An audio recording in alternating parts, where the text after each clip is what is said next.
네, 이어서 지니스 오프닝 픽 확인해 보겠습니다. 유한타증권 골드센터 강남점 박진희 부장 만나보시죠. 안녕하세요. 네, 안녕하세요.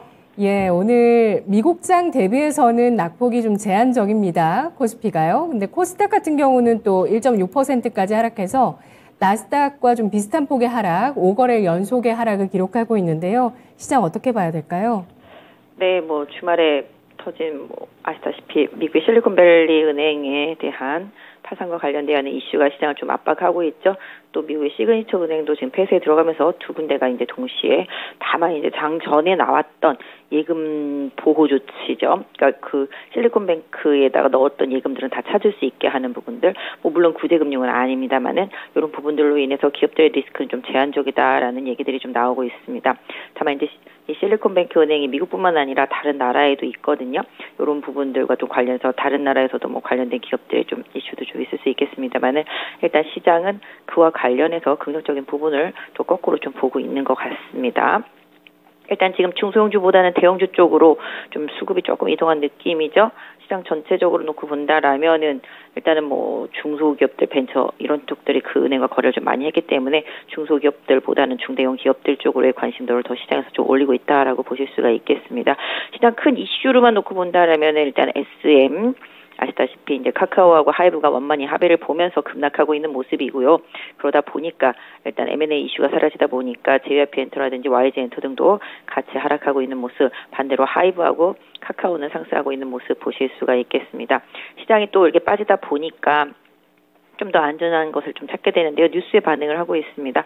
CATL과 포드와 관련해서도 일단 보조금 지급과 관련된 제한적인 부분들이 좀 가능성이 좀 생기면서 2차 전지 쪽들이 좀 센데요. 그 중에서도 좀 펫배터리 쪽들이 계속 강세를 좀 보여주고 있는 모습, 대부 마그네틱스는 M&A와 관련해서 급등되는 모습이 좀 나타나고 있는 모습입니다. 또 일단 바이오 섹터주들도 강세 흐름 보여주고 있습니다. 메지오, ST큐브, ABL 바이오 등 바이오 섹터주들의 강세가 좀 일정 부분 좀 시가총액 상위 종목군 단에서 좀 눈에 띄는 모습 보실 수가 있겠고요. 한국타이어 대전공장 큰 불이 났습니다. 그러다 보니까 넥센타이어와 금호타이어 좀 반등하는 모습이 좀 나타나고 있습니다. 오늘 아침에 나온 리포트 중에서는 반도체도 1분기를 지나면서 재고 감소 나타날 것이다라는 리포트 좀 나와 있는데요. 개인적으로 하이닉스, 삼성전자 계속 관심 있게 좀 보셔야 될 것 같습니다. 전체적으로 시장이 또 중국이 우리나라로 가는 단체 관광 아직까지 좀 허용하지 않으면서 중국 관련 소비주들 약세 모습 보여주고 있고요. 또 일단 은행의 리스크 때문에 오늘 건설과 기계, 그다음에 관련되어 있는 감리업체들까지 해서 건설 섹터주들이 좀 약한 모습 이어지고 있는 상황이고요. 그동안 좀 급등했었던 로봇이라든지 인공지능 섹터주들도 조금 주춤한 모습이 좀 나타나고 있는 아침입니다. 네, 일단 이런 파산 사태가 일어났지만 그래도 그에 따라서 좀 긍정적으로 볼 수 있는 부분들도 시장은 보고 있습니다. 긴축의 속도가 둔화될 수 있다는 점이 될 텐데요. 오늘 업종 통해서 전략 세워볼게요. 지니스 오프닝 픽 첫 번째 픽 확인해 보시죠. CATL, 포드, 인플레이션 감축 법안 보조금 차단 가능성에 2차 전지 강세입니다. 오늘 배터리주 상승의 배경이 있다고 보시는데요. 이 이슈 알아볼게요. 어떤 내용일까요? 일단 시장이 지금 불안정하다 보니까 그나마 성장주 섹터 중에서는 그나마 뭔가가 좀 있는, 미들 뒷배가 있는 섹터 쪽으로 조금 수급이 이동한 상태죠. 오늘 보시면 에코프롭하고요, 성일하이텍, 이런 쪽들 좀 강세 보여주고 있는 모습 보실 수가 있겠고, 또 이제 CATL이 포드를 통해서 이제 미국에 진출하려고 했던 부분들이 이제 의원들의 좀 반대에 부딪히면서 그쪽에서도 좀 관련되어 있는 보조금 지급과 관련되어 있는 제한을 할 수도 있을 것 같은 가능성, 이런 부분들이 좀 시장에서 호재가 되고 있다라고 보실 수가 있겠는데요. 긍정적인 부분은 아까 말씀드렸던 대로 그나마 성장 섹터 중에서 안정적이다, 믿을 바가 있다, 이런 쪽이 2차 전지로의 이동이 답이 되겠습니다. 그래서 지금 에코프로라든지 아까 말씀드렸던 대로 성일하이텍 쪽 강세 보여주고 있고요. 지금 현재 나노신소재, 에코프로, BM도 강세 보여주고 있는 모습 보실 수가 있겠습니다. 그 외에는 좀 지금 첨보 같은 경우도 조금 반등하는 모습이 나타나고 있고요. 2차 전지 하락세는 조금 둔화된 모습이죠. 특히 대부 마그네틱스 같은 경우가 지금 M&A 이슈가 부각이 됐습니다. MBK 파트너스랑 포스코 케미칼도 인수전에 참여하는 모습 속에서 주가가 좀 급등한 모습입니다. 포케 같은 경우는 인수하게 된다라면 좀 더 긍정적인 부분이 분명히 있을 수 있겠는데요. 지금 일단은 조금 조정이 들어간 모습 보실 수가 있겠고, 이수화학 같은 경우도 계속적으로 좀 강세 흐름 보여주고 있는 모습 보실 수가 있겠습니다. 섹터 안에서 시장에서 최근에 좀 주도력을 가지고 움직였던 종목군들이 그나마 좀 강세를 이어가면서 2차 전지 섹터가 좀 그나마 시장을 받쳐주고 있다고 보실 수가 있겠고요. 약간 그동안 좀 주도력을 가지고 움직였던 로봇하고 인공지능 살펴보면요. 이번 주 16일에 챗 GPT-4가 마이크로소프트에서 발표됩니다. 이 부분 감안하면 지금 하락하고는 있지만 인공지능 섹터 한번 살펴보실 필요가 있을 것 같고요. 로봇 관련해서는 뭐 지난번에 뭐 SPG 뭐 이런 거 좀 많이 올랐었는데요. 반대로 지금 빠지고 오늘은 또 SBB테크가 올라오고 있습니다. 과연 현대차가 어디에다 투자할지는 모르겠는데요.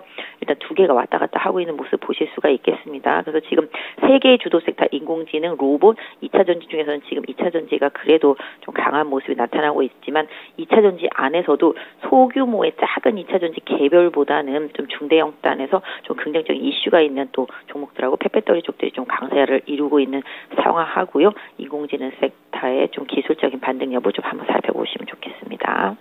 네, 알겠습니다. 시장을 그동안 주도해왔었던 배터리와 AI주의 추세 유지가 중요한 상황인데 일단 배터리주들은 받쳐주고 있고요. AI주는 모멘텀이 대기하고 있는 상황입니다. 이 가운데서 오늘 장에 마인즈랩과 브리지텍이 상승을 시도하고 있습니다. 첫 번째 이슈 알아봤고요. 두 번째 보겠습니다. 카카오 SM 경영권 인수, 엔터섹터 약세, 하이브 반등입니다.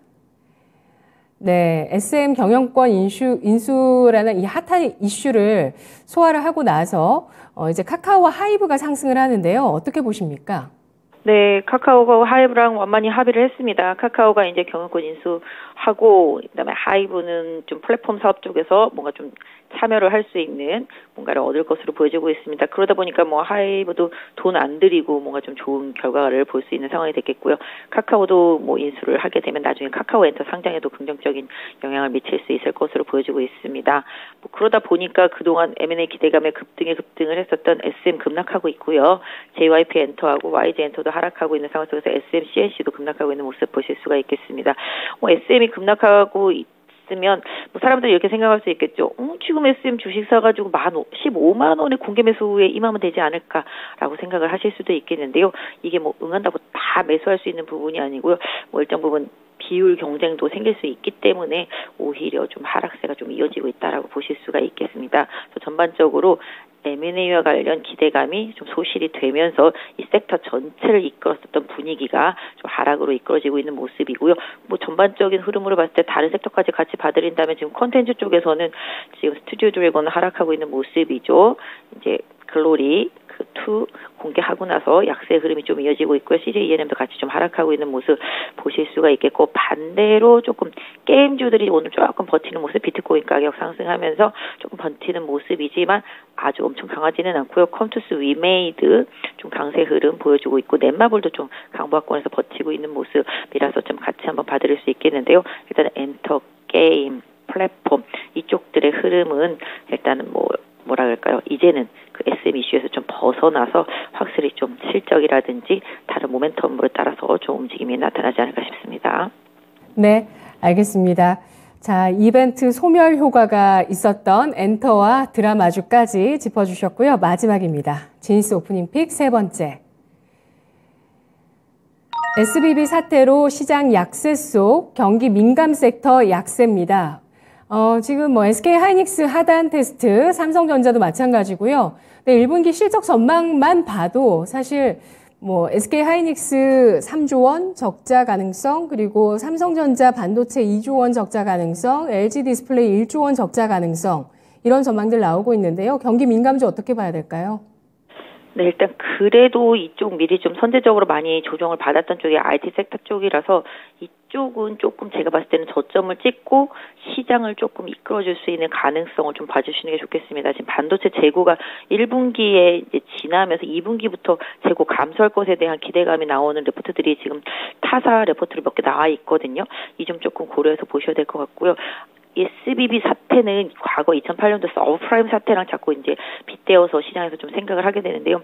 그때도 미국에서 연준이 금리를 강하게 올렸고요. 계속 올리면서 실업률 증가하고 또 금리가 높아지다 보니까 주택담보대출 이 부분이 상환이 안 되면서 서브프라임 사태가 터진 거였거든요. 그와 관련된 파생 상품들이 터지면서 그러니까 그런 부분들을 좀 고려해 본다라면은 오히려 이번 14일날 발표되는 CPI에서 인플레가 둔화되는 모습만 확실하게 보여준다라면은 오히려 22일에 있을 연준 회의에서는 금리를 안 올리거나 오히려 0.25 올릴 가능성이 더 초점이 높아지고 있습니다. 그렇다 보면 시장에는 좀 호재일 수 있겠는데요. 그렇게 된다라면은 금리를 덜 올리거나 안 올릴 수 있다라면은 건설이라든지 건설 기계라든지 이런 쪽이 호재가 아니겠나 생각할 수 있겠지만 지금 시장이 반대로 또 약간 그런 은행권들의 시스템 리스크에 대한 우려감을 가지고서 또 이제 대출과 연계되어 있는 금융 섹터라든지 그다음에 건설, 기계 섹터, 뭐 감리 섹터 이런 쪽들이 지금 우려하면서 빠지고 있다라고 봐주시면 좋겠습니다. 그렇게까지 크게 번지지는 않을 것으로 보여지고 있지만 시장이 과거를 대자뷰해서 지금 강하게 움직이고 있는 것으로 보여지고 있고요. 또 소비 섹터도 이제 중국의 단체 관광객 국내 아직 허가 안 나왔기 때문에 그동안 조금 기대감에 올라왔었던 뭐 관련주들이 오늘 좀 약세를 보이고 있습니다. 소비 관련주들 오늘 좀 약세 이어지면서 화장품 섹터 좀 약세 보여주고 있는 모습이고요. 그래도 좀 여행 섹터는 크게 하락은 좀 하지 않고 조금 소폭 하락해서 좀 받쳐주는 모습이고요. 항공주도 지금 환율 급등하면 아니죠. 죄송합니다. 환율이 문제가 아니라 지금 항공주들도 약간 중국과 관련된 이슈 때문에 지금 좀 조정이 들어가는 모습입니다. 오히려 지금 달러가 강하게 좀 약세를 보이고 있다라는 점은 오히려 항공주들한테 좀 긍정적일 수 있을 것으로 보여지고 있는데요. 이번 조정 이후가 좀 관건이 될 수 있겠고 이 달러 약세로 인한 부분은 국내에서 밖으로 나가는 여행한테는 조금 긍정적일 수 있지만 외부에서 들어오는 쪽 이런 쪽들은 조금 부담일 수 있겠다라고 말씀드릴 수가 있겠는데요. 전체적으로 SBB 테크 사태는 SBB 은행권의 문제는 뭐랄까요, 시장이 요번 사태를 지나면서 얼마나 체력이 강한지를 한번 테스트하게 되는 계기가 될 것으로 보여지고 있고요. 연준의 빠른 금리 인상과 큰 폭의 금리 인상을 좀 막을 수 있는 뭐 제한적인 조건이 좀 되는 상황이 좀 될 수도 있습니다. 그래서 이번 조정 이후에 시장이 다시 견조하게 회복을 하게 된다라면은 그 뒤에는 좀 중소형주보다는 중대형주 쪽에 조금 초점을 맞춰주시는 전략이 좋을 것 같은데요. 오늘 시장이 변동성은 있지만 상대적으로 좀 강한 섹터주들이 있습니다. 이쪽들을 좀 챙겨서 좀 보시고요. 지수가 지금 2380입니다. 최대 지지선은 2350 정도로 설정을 해주시고요. 가장 중요한 건 2400대를 언제 어떻게 빨리 회복할 수 있는지가 관건이라고 봐주시면 좋겠습니다.